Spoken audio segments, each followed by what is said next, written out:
Good morning, everyone. Thank you so much for having me.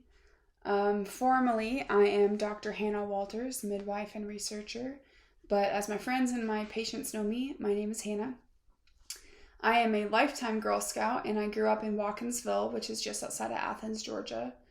Girl Scouts has meant so much to me, and growing up in Troop 2170 informed who I was as a kid just as much as it informed who I am as an adult.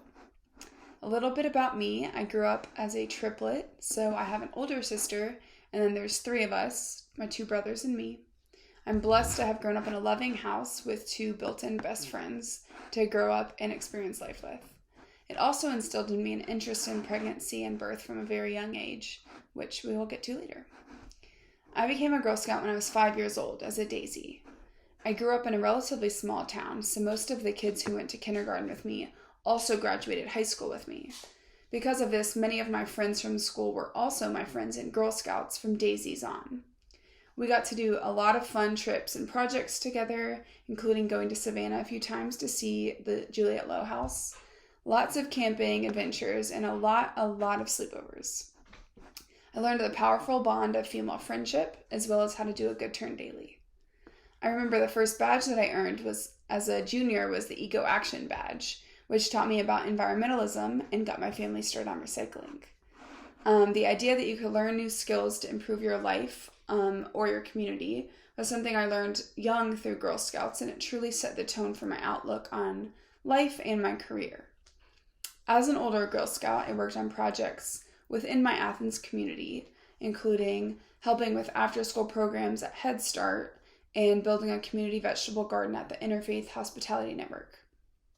My biggest project, and what earned me a silver award, was writing a children's book called Safety with Be a Buckler, which teaches children to wear their seatbelt, not text and drive, among other safety measures.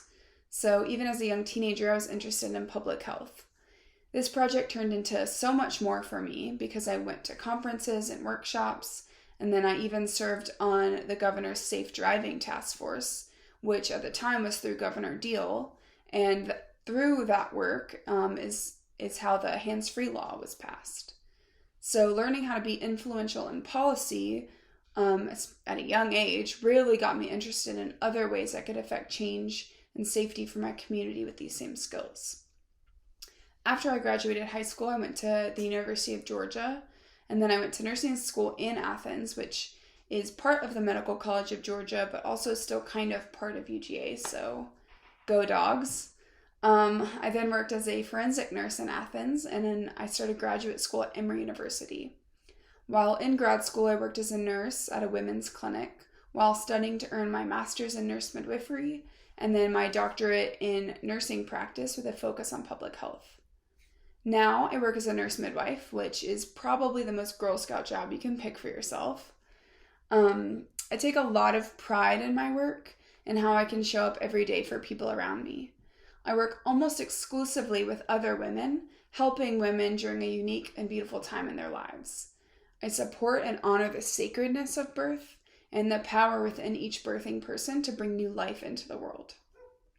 In reflecting on how to describe this for today's speech, I thought about the Girl Scout law and how it shows up in my daily life now. So the Girl Scout law gives us many instructions, but I want to highlight a few that acutely show up for me. It tells us to be honest and fair, friendly and helpful. In so many ways, being a nurse is like being a Girl Scout. It's the ability to anticipate someone's needs and have it ready for them before they even ask. It's putting a cold washcloth in the back of your neck during labor before you even realize you're hot and sweaty. It's having everything for a procedure prepped and ready to go so that when you're nervous, you can just come in, sit down, and we'll get started. You don't have to watch me get all the needles and medicine ready. It teaches us to be considerate and caring. These are the basics of the work that I do. So many of my friends who are nurses and midwives also grew up as Girl Scouts, which I love. Being considerate of people's feelings is so important in building community, but it's also important in individual relationships. I became a nurse because I genuinely want to care for and help people. How I practice is very much informed by compassion and wanting people to feel cared for. It teaches us to be courageous and strong. Being a midwife is different than being a medical doctor. Especially in Georgia, our healthcare system is not set up to honor the normalcy of pregnancy and birth, nor is it set up to honor that midwives are experts in caring for pregnant people. I currently deliver at the Atlanta Birth Center, which means that I work outside of the hospital. I deliver babies at a birth center that's not in a hospital.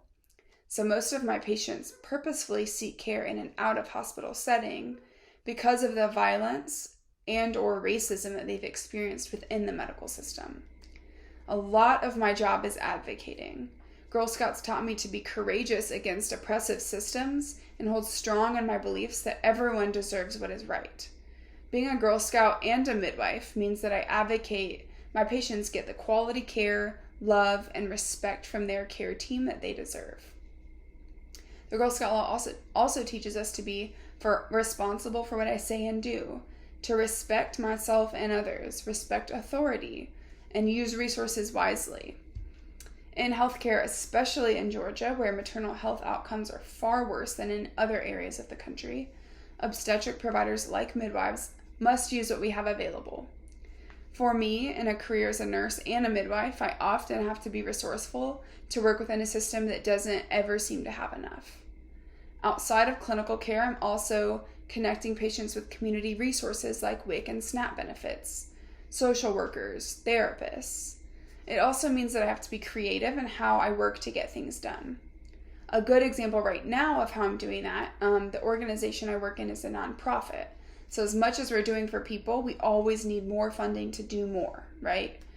So my colleague and I felt like we weren't quite doing enough for people's mental health. But of course, how do you do more when you're already in a maxed out system? You use resources wisely. So we applied for a grant to research a very specific mental health tool. That tool is called the Community Resiliency Model that I highly recommend looking into. I'm a big proponent of this model. So we got a grant to implement the Community Resiliency Model within the framework of our prenatal care that we already provide. And so if the project proves helpful and successful, then we could qualify for more money to further implement and do more for the mental health resources that we already offer. So this project is amazing and I'm really thankful to be part of it. It's also just really important to me to note that this process is almost identical to the one I learned in Girl Scouts. You know, it's, okay, I see a need in my community. I identify this strategy of how can I fill this need? How does my community want this need met? How can I make it happen? And then, did it work? Can we keep doing this? This process helps us make the world a better place, you know? It helps, which is the help of a Girl Scout or two. And then finally, the Girl Scout law tells us to be a sister to every Girl Scout. I love that this is the last instruction. Be a sister to every Girl Scout. This is the spirit of what it means to be part of this organization. Kind, loving, compassionate, show up for people when it's easy to, show up for people when it's hard to. Women fill this role perfectly because we are strong leaders and we're also compassionate friends at the exact same time. To me, that's how it feels to be a nurse, a midwife, a Girl Scout, all of the ways that I show up. So thank you so much for having me. I hope I've been able to share a little bit about my life and how it's been informed by the lessons of Girl Scouts.